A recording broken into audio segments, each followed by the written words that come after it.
Selamat pagi Bapak Ibu dan saudara-saudara yang dikasihi dan mengasihi Tuhan. Selamat tahun baru bagi kita semua. Kiranya tahun baru ini membawa pengharapan, sukacita, kegembiraan, dan optimisme bagi kita dalam menjalani tahun ini. Nah Bapak Ibu dan saudara-saudara, pada pagi hari ini kita akan bersama-sama merenungkan firman Tuhan dalam layanan doa pagi online, dan kiranya perenungan pertama doa pagi online di tahun 2025 menolong kita untuk terus menjalani hidup dan hari kita di dalam kasih dan setia Tuhan, dalam hikmat dan pertolongan Tuhan.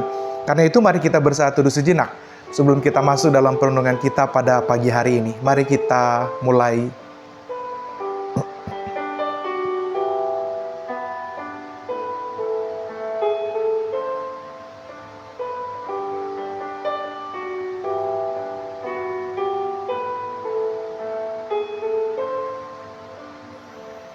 Terima kasih untuk kasih dan setia Tuhan yang telah menuntun perjalanan kami di tahun 2024. Dan kami bersyukur bahwa kami telah Tuhan tuntun untuk masuk di tahun yang baru 2025. Kami tidak pernah tahu apa yang terjadi, tapi satu hal yang kami tahu persis, apapun yang terjadi ada Tuhan yang kasih setianya senantiasa ada bersama-sama dengan kami. Pada saat ini kami mau menyerahkan doa pagi kami pada hari ini. Kami merenungkan firman-Mu, kiranya Tuhan menolong kami, agar perenungan kami akan firman Tuhan memungkinkan kami semakin mengerti apa yang Tuhan kehendaki dalam perjalanan hidup kami. Terpujilah nama-Mu sekarang sampai selama-lamanya, dalam Kristus Yesus Tuhan, Juru Selamat kami yang hidup. Kami mengangkat doa dan rasa syukur kami. Amin. Bapak Ibu dan saudara-saudara yang dikasihi dan mengasihi Tuhan, firman Tuhan bagi kita pagi ini diambil dari Amsal pasal 1, Amsal pasal 1 ayat 1 sampai ayat yang ke-7. Dari Amsal pasal 1 ayat 1 sampai ayat yang ke-7 saya bacakan bagi kita semua. Untuk mengetahui Amsal Salomo putra Daud raja Israel, untuk mengetahui hikmat dan didikan, untuk mengerti kata-kata yang bermakna, untuk menerima didikan yang menjadikan pandai, yakni kebenaran, keadilan, dan kejujuran. Untuk memberikan kecerdasan kepada orang yang tak berpengalaman, dan pengetahuan serta kebijaksanaan kepada orang muda. Baiklah orang bijak mendengar dan menambah ilmu, dan baiklah orang yang berpengertian memperoleh bahan pertimbangan. Untuk mengerti amsal dan ibarat, perkataan orang bijak dan teka-teki mereka. Takut akan Tuhan adalah permulaan pengetahuan, tetapi orang bodoh menghina hikmat dan didikan.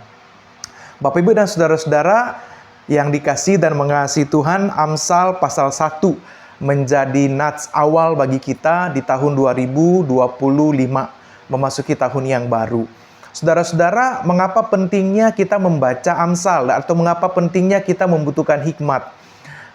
Amsal ini dia ditulis dalam cara yang luar biasa karena penulis Amsal mengamati pengalaman hidup, dia mempertimbangkan banyak hal, lalu kemudian dia menuangkan dalam tulisan-tulisan berhikmat untuk menolong kita mengerti apa sebenarnya yang perlu kita perhatikan dalam perjalanan hidup. Karena itu kitab-kitab seperti Amsal, Mazmur itu selalu terasa up to date dengan kehidupan kita karena dia berbasis dari sebuah pengalaman real, pengamatan atau observasi para penulis, dan kemudian mereka menuangkannya dalam bentuk sastra atau tulisan.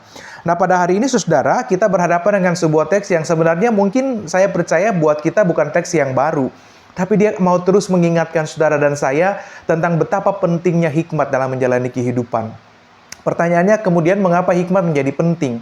Hikmat bukan semata pengetahuan. Hikmat tidak berpadanan dengan informasi, pengetahuan yang kita dapatkan. Hikmat tidak berkorelasi dengan seberapa banyaknya informasi-informasi, logika yang kita terima atau yang kita punya, yang kita miliki. Hikmat tidak mengacu kepada pengalaman-pengalaman logis yang kita punya, tapi dia melampaui itu, dia lebih daripada itu. Nah, kalau kita membaca kitab-kitab di dalam Perjanjian Lama secara khusus, maka orang-orang berhikmat itu disebut sebagai orang-orang yang bijaksana. ya. Dan orang-orang yang bijaksana ini dalam versi Alkitab bukan orang-orang yang punya pengetahuan yang banyak, bukan orang yang tahu segala macam informasi, bukan orang yang paham betul bagaimana dunia bekerja, bukan. Tapi Alkitab selalu mengacu bahwa orang-orang yang bijaksana atau orang-orang yang berhikmat adalah mereka yang dekat dengan Tuhan. Mereka yang suka akan Taurat Tuhan. Hikmat itu selalu berkorelasi dengan orang-orang yang membangun relasi dengan Tuhan. Sebaliknya, orang-orang bodoh atau orang-orang yang tidak berhikmat atau orang-orang bebal bukan orang yang kurang pengertian, bukan orang yang pengetahuan logisnya sedikit, bukan orang-orang yang tidak pandai dalam informasi-informasi tentang bagaimana dunia bekerja, bukan. Tapi orang-orang bebal, orang tidak berhikmat atau orang bodoh selalu mengacu kepada orang-orang yang hidupnya jauh dari Tuhan. Karena itu saudara-saudara, ketika kita bicara tentang hikmat, maka bagian akhir dari teks kita, dia menyimpulkan itu dengan bagus. Permulaan hikmat adalah takut akan Tuhan. Betapa tidak, karena Alkitab merumuskan orang berhikmat adalah orang yang punya relasi dekat dengan Tuhan, maka permulaan untuk mendapatkan hikmat itu adalah orang harus takut akan Tuhan. Takut akan Tuhan bukan takut pada hantu seperti takut pada pengalaman-pengalaman yang membuat kita takut pada pengalaman-pengalaman material, bukan. Tapi takut akan Tuhan mengacu kepada sebuah bentuk respect kita, penghargaan kita pada Tuhan. Sehingga kalau kita taruh rasa penghargaan kita yang tinggi pada Tuhan, maka kita akan melakukan perbuatan-perbuatan seperti tadi Amsal mengatakan, perbuatan-perbuatan yang benar, yang adil, dan jujur. Itu bukan karena kita takut masuk neraka, atau bukan karena kita takut dapat hukuman, bukan.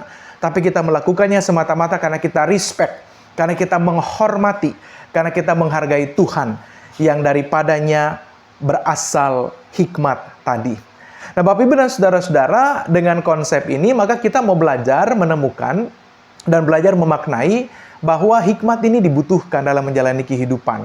Sebab dengan hikmat orang menimbang-nimbang, dengan hikmat orang punya pengertian, dengan hikmat menurut pengamsal kita mengerti kata-kata yang bermakna. Dengan hikmat kita menerima didikan dan menjadikan pandai. Pandai di sini berkaitan dengan kebenaran, keadilan, dan kejujuran. Hikmat katanya memberikan kecerdasan kepada mereka yang tidak berpengalaman. Ya, jadi bayangkan, kecerdasan ini tidak dikaitkan dengan orang-orang yang punya informasi yang banyak, bukan. Tapi berkaitan dengan bagaimana mereka mengolah pengalaman-pengalaman hidup dan juga pengetahuan dan serta kebijaksanaan kepada orang-orang muda. Nah, Bapak Ibu dan saudara-saudara, dengan demikian kita belajar pada pagi hari ini bahwa hikmat itu semata-mata berasal dari Tuhan. Hikmat itu didapatkan dalam bagaimana saudara dan saya dekat dan berelasi dengan Tuhan. Karena itu, firman Tuhan mengatakan permulaan hikmat adalah takut akan Tuhan.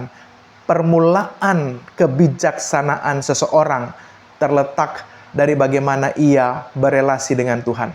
Dalam berelasi dengan Tuhan, kebenaran, keadilan, dan juga kejujuran itu menjadi modal dasar bagi saudara dan saya untuk menimbang-nimbang, untuk punya pengertian. Itulah mengapa dalam satu bagian Injil Yesus mengatakan, "Akulah jalan dan kebenaran dan hidup." Maka kebenaran di dalam Tuhan itu menjadi dasar saudara dan saya untuk menimbang berbagai persoalan, berbagai pengalaman, berbagai peristiwa dalam hidup yang melaluinya kita dapat menjalani kehidupan dengan baik. Nah, karena itu saudara-saudara, apa perenungan yang dapat kita ambil dalam teks awal kita di tahun yang baru, manakala kita memasuki doa pagi kita pada tahun ini? Kita mau belajar bahwa hikmat itu kita harus minta dari Tuhan. Hikmat itu tidak datang hanya dengan belajar banyak hal, enggak. Hikmat itu datang memintanya pada Tuhan, membangun relasi dengan Tuhan. Sebab ketika saudara dan saya mulai membangun relasi dengan Tuhan, kita mulai akrab dengan Tuhan, kita intim secara rohani dengan Tuhan, maka semua kebaikan ilahi tadi, kejujuran, keadilan, dan kebaikan tadi, kebenaran, keadilan, dan kejujuran tadi, pengalaman, pengertian tadi, Tuhan taruh dalam kehidupan saudara dan saya. Dalam berelasi dengan Tuhan, kita belajar mengerti apa yang Tuhan kehendaki.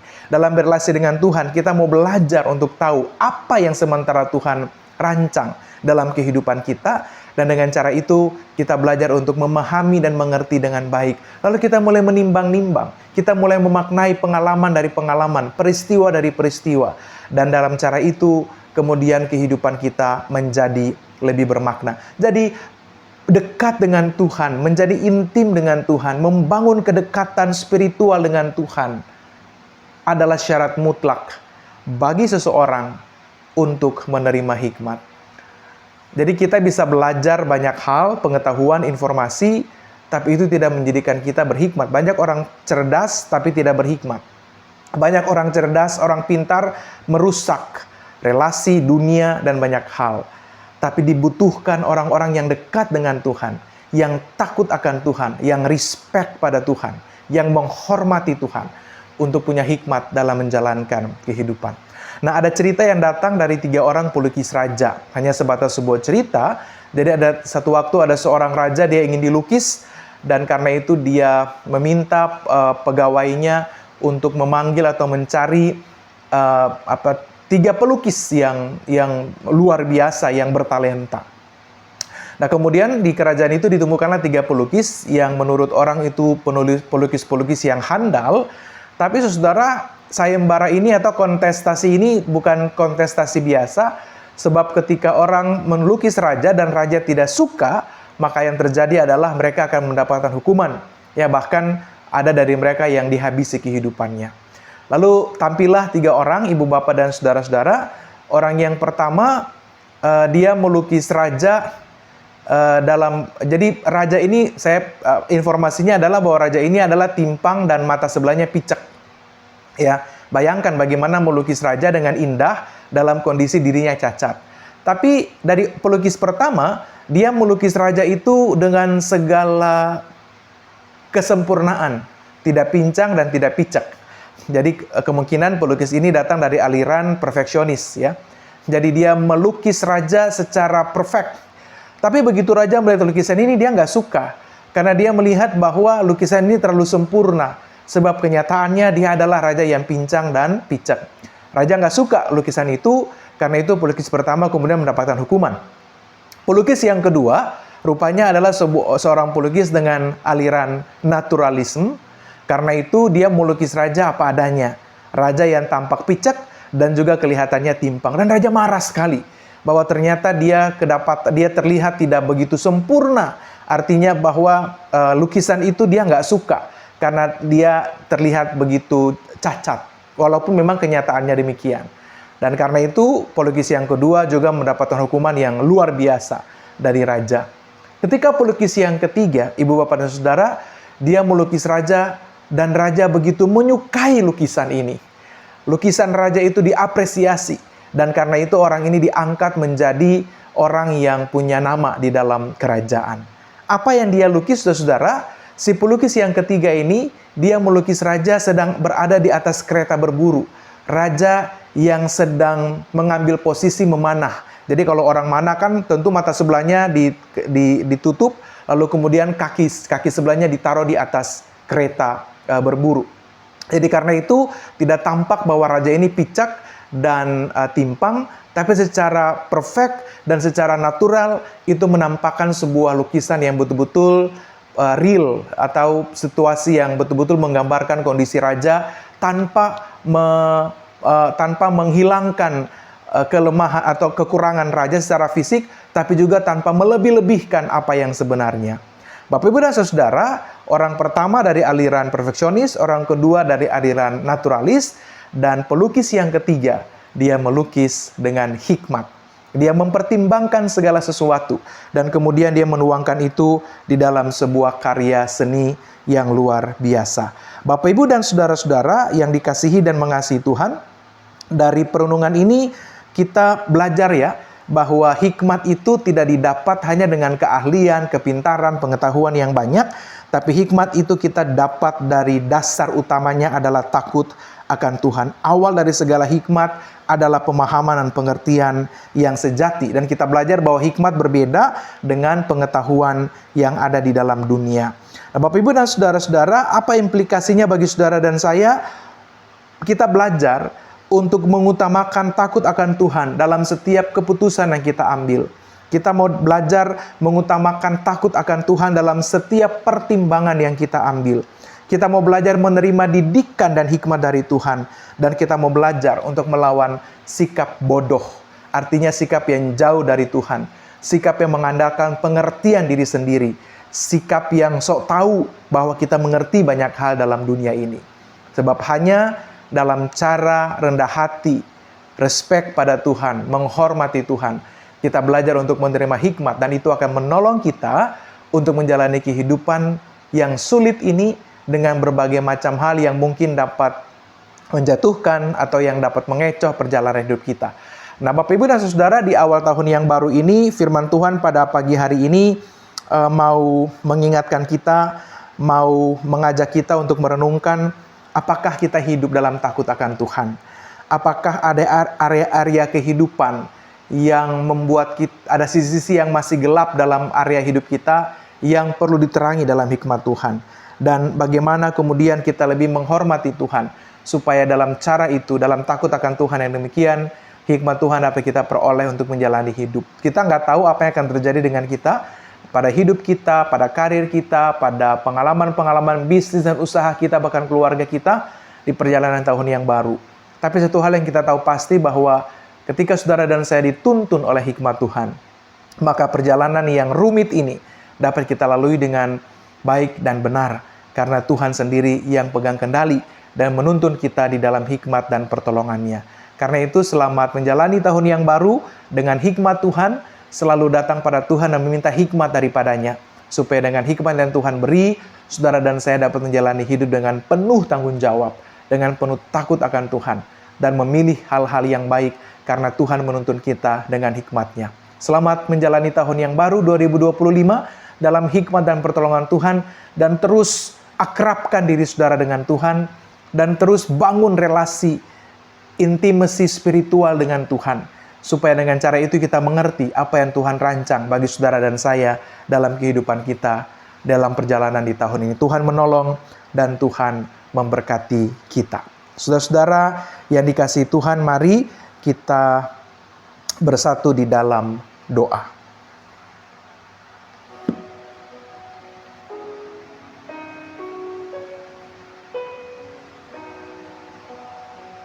Tuhan, terima kasih banyak untuk kasih setia-Mu.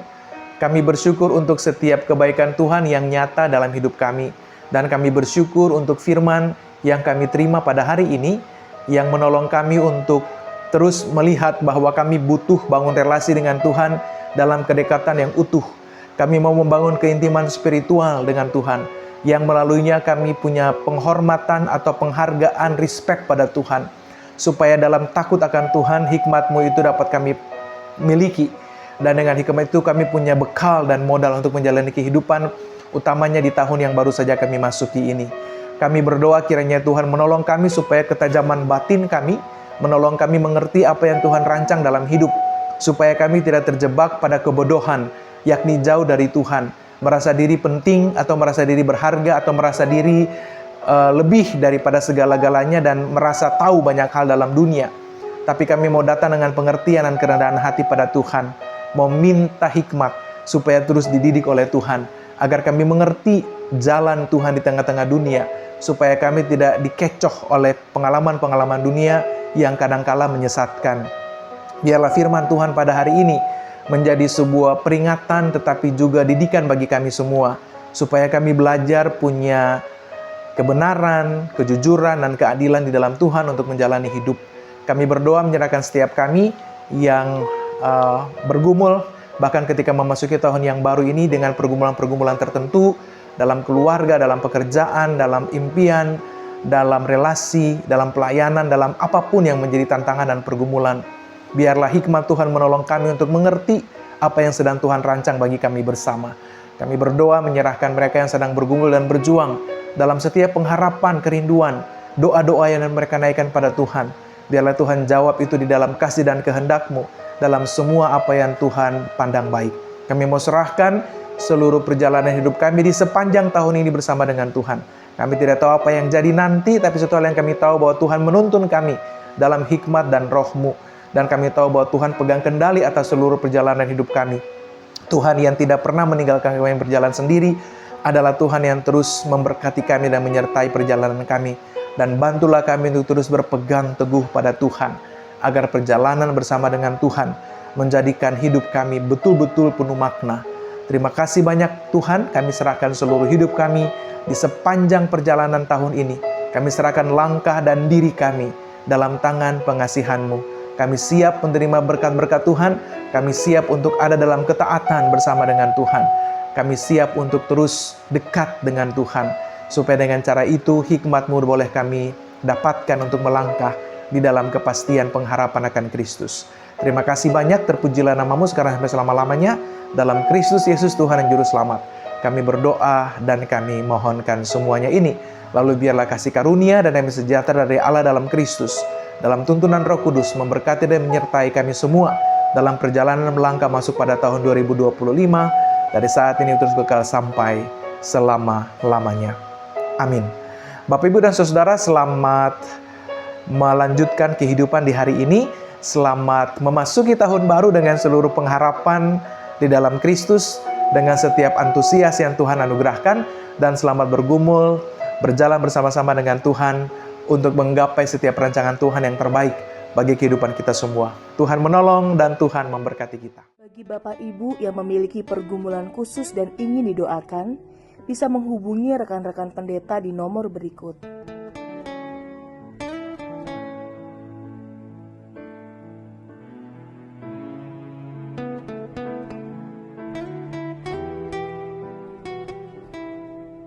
Tuhan Yesus memberkati.